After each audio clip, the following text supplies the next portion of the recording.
Hi everybody, I'm Dan Reus. I'm an innovator myself. I have a small consulting company here called Openly Disruptive.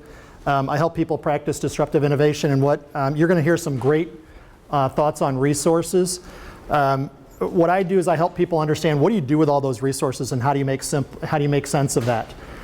My point of view has come really from pitching a lot of ideas over time that were very complex, so things that took 2 hours to pitch to people, and very difficult and very groundbreaking things that did amazing things in the marketplace, especially for other people later down the line when they were more prepared. And really what it comes down to is I've learned that we have to have some simplicity, and I like to say, everybody hears KISS, and the stupid part of that is not very helpful. I like to say that we're all really smart people, so we need to keep it simple, smarty pants. We need to tell our story in a really simple way so that people can relate to it.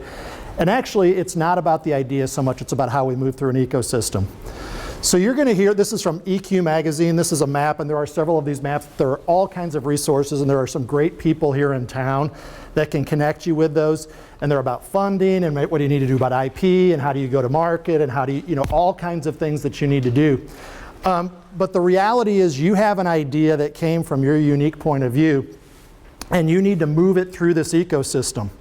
And it's really important to think about this ecosystem because all these people are here to help you to really onboard something into the larger ecosystem, the marketplace today, to make a big change. This is an ecosystem model, and our Western ideas, frequently we think that somebody had to have the idea and somebody is perfect and everything. And even something as old school as Henry Ford in the Model T, if you look at on the right there, that's his quad cycle that 20 years before he actually started making the Model T was his first car that he made. And he actually had several car companies that failed on the way there. And we think that that's because he was a lone genius, but actually he didn't have a patent portfolio. In fact, he fought patent trolls most of his career. He had a great start. He was the chief engineer for Thomas Edison, so he knew how to scale things up and things. He started several lifestyle businesses with cars that failed. On his way to developing Ford Motor Company. And if we take an ecosystem approach to it, you think, well, that's great, but then it's an even more complicated story. How am I telling a really simple story to dozens and dozens of, whether they be suppliers or investors or business partners or employees or whoever, or judges in the case of his patent battles? And I used my own experience in pitching to develop a really simple way to say, we need to get a simple story. What is the essence of what we're trying to offer?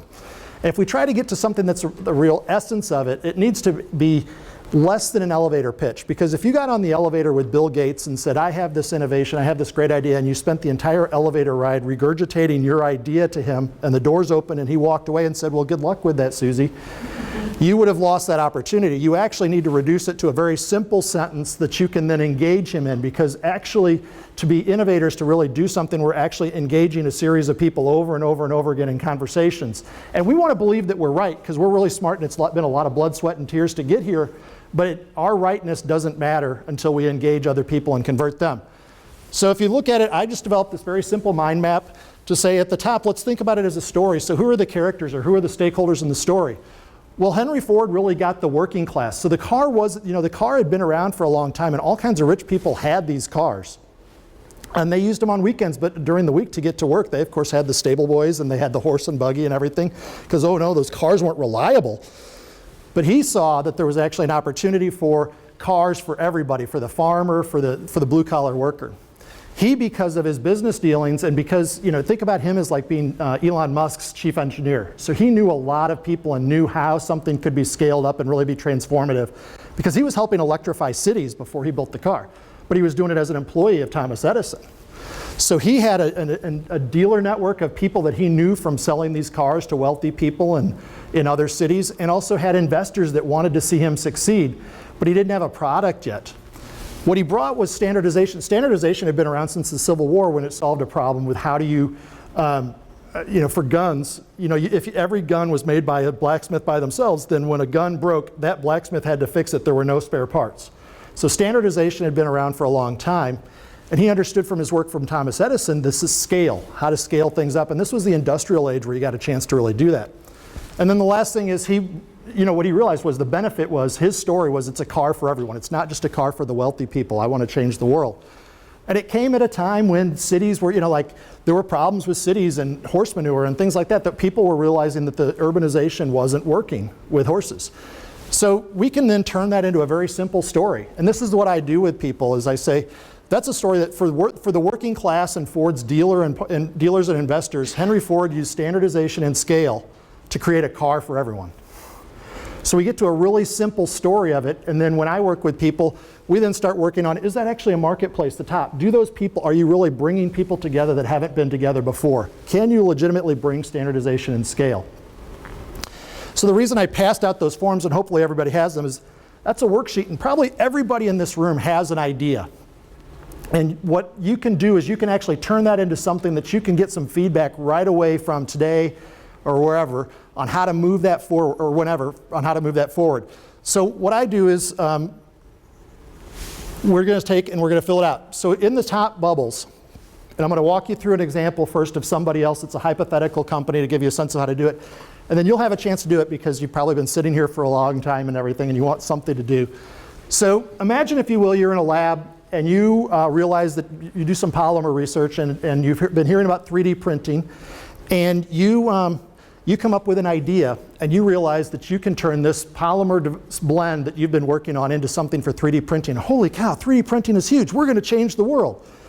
Well, before you can actually go to market with it, you have to figure out, who are you going to sell that to? Are you going to license that technology? Or are you going to actually have a product that you're going to sell in the marketplace? Who are you selling it to, or whatever? So maybe you start a company and you've got some partners and you got a research team, and then you identify that, well, we know that, eventually billions of people are going to use it, but we have to figure out who are the first 100 people that are going to use it. So we're going to go to early adopters because we're a small startup.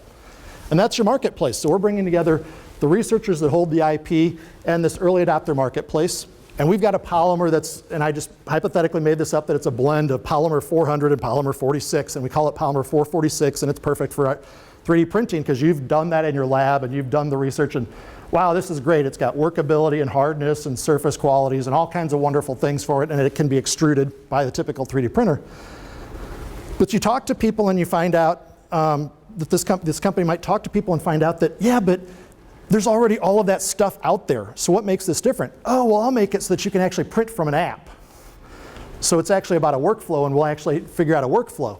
And if we do that, then we can actually make it so that manufacturers can have on-demand inventory, because then they could actually produce their parts on it. And so in this case, the company might say, for me to move this forward, I've got to figure out if anybody cares. So would you give me a meeting? So if I want to talk to somebody about IP, so an IP attorney, would you help me understand whether I have something protectable here or something of value?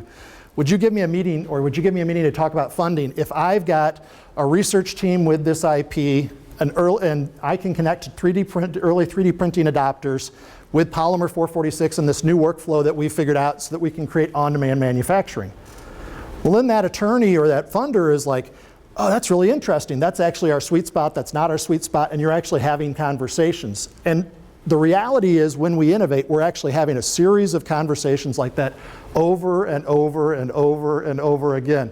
Every time we go out and have a conversation, what we're really doing is creating lessons learned about the world and the marketplace. And we need to have a way to do that, to get back some feedback from it. So, for you can actually take whatever it is that you're working on, and you can actually sit here right now, and on those forms, in the little top bubble, who would benefit from whatever it is that you think? And even if you don't have a clear idea, who are the people that you get best? So you might say, well, I really get researchers and I really get nanoscience people, or I really get people in this space.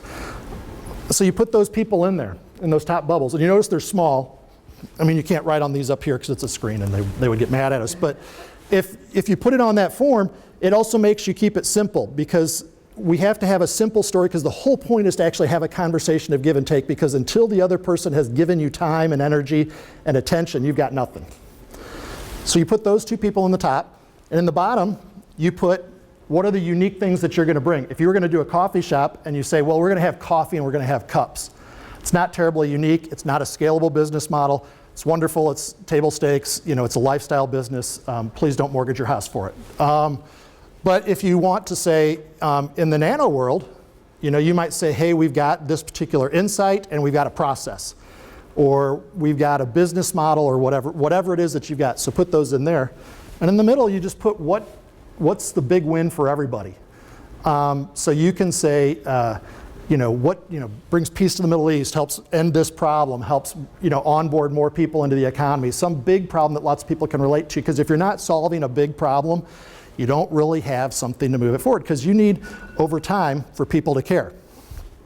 So that is a tool. I'm going to be around afterwards. I wanted to get through it quickly to show you guys that you guys can have, it was perfect timing. Everybody has an idea. You can do something with it. To engage with this ecosystem, you've got to have something to just continually chip away and learn more and more every time. You've got to know that it takes time, and you can succeed if you want to. If you want to contact me and I can help you, or I'm writing a book on how to practice stuff like this. If you want to find out more about that, you can email me, dan@openlydisruptive.org. Thanks.